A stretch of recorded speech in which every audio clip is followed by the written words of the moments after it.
Nwaanyị ọma, nwoke ọma, ama m na ị gaghị achọ iji anya kpọrọ akpọ maọbụ ahụ mgbu dị iche iche wee na-agụ ego igwe a oge Maazị Mark na ndị otu ya ga-ebunyewe gị ya maka na content creation ka a na-afụ dịka ọrụ na-esinye ike. A na-afụ ya dịka ọrụ bụ sọsọ ipi ekwentị na ime ihe onyonyo, mana nke bụ eziokwu bụ na na-enwe ite ọgbanyụ ọkụ. Content creation abụrụ egwu ụmụazị. Ngwa bịa nso ka nkọwara gị.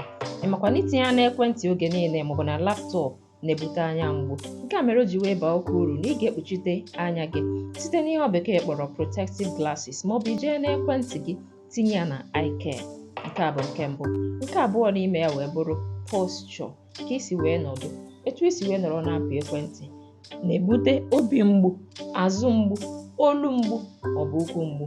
Ọ ga-aka mma na ilebara anya na ya. Ma ị na-apị ekwentị maọbụ laptọpụ, biko gbaa mbọ fụ na ị nọ n'ụdị kwesịrị ekwesị. Kenwabe good posture, maintain good posture. Nke a bụ ka ị wee gbanarị azụ mgbu, obi mgbu, olu mgbu ma ndị ọzọ. Dịka m na-agwa gị ka m na-agwa onwe m, maka na ihe a bụ ihe m fugoro mere ji wee sị ka m kwuo maka ya.